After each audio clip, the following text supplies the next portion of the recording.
Inside Oracle Park, the home of the Giants, as we're ready for baseball from the city by the bay. Coming off the tech test for MLB The Show 22, it's the right time to talk about my biggest long-standing pet peeve in the show, and that is... And the sinking fastball called strike 3. That's right, the devil itself, the high sinker.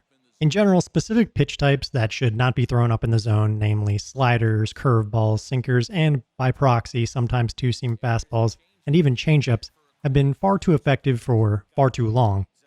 Why these pitches remain effective in the show basically comes down to the accuracy and movement of those pitches. In short, where you throw a pitch does not matter as much as the execution of the pitch by the user. And that does make sense because you want the user to have more control, not less. Still, the idea of being able to perfect input a high sinker does seem a bit out of place in a simulation baseball game. It also has started to happen more often now with pinpoint pitching, giving many users even better control of their pitches. Batting high sinkers all game is how Edward Cabrera and the like became very meta pitchers for long stretches in MLB The Show 21. With that in mind, I do think making it nearly impossible to perfect input a high sinker with pinpoint pitching should be a high priority. However, I go more in depth about balancing the pitcher-hitter showdown in the companion article I wrote for Operation Sports, which you can find in the description below. The purpose of this video is more to focus on the evolution of the sinker through 3 different iterations of the show. Those iterations being MLB The Show 21 before a specific patch last year, MLB The Show 21 after that patch, and the MLB The Show 22 tech test. So let's get to it. Struck him out again, I should say. So how I'm going to do this is simple. I'm going to use side-by-side footage of the 3 previously mentioned versions of the show. So that's MLB The Show 21 before the August patch, the game after the August patch, and the 22 tech test. First, I do want to show off how the sinker movement looks before throwing a pitch from post-patch 21 and the 22 tech test.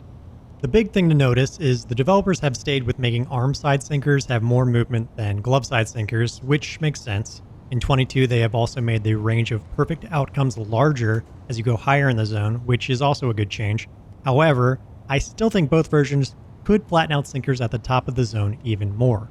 So the first pitcher I'm going to use here is Max Fried, and of course the one caveat here as I show off a high sinker is that his ratings are slightly different depending on the version, but it should still show the results pretty clearly here.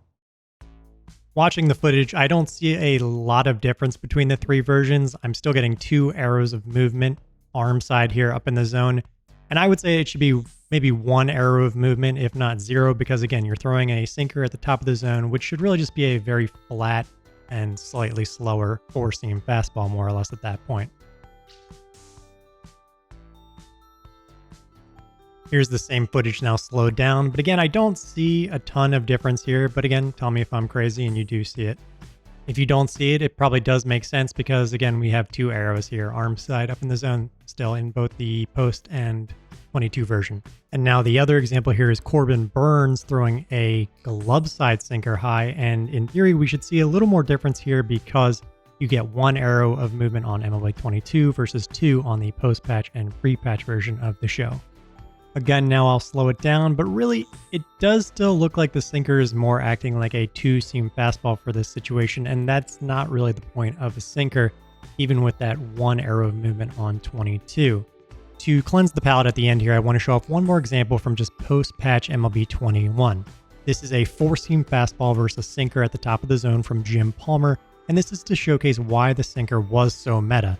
The sinker movement maybe doesn't look extreme when compared to other sinkers, but hopefully this side-by-side helps show why the sinker was a powerful pitch and needs a movement nerf as much as it needed an accuracy nerf.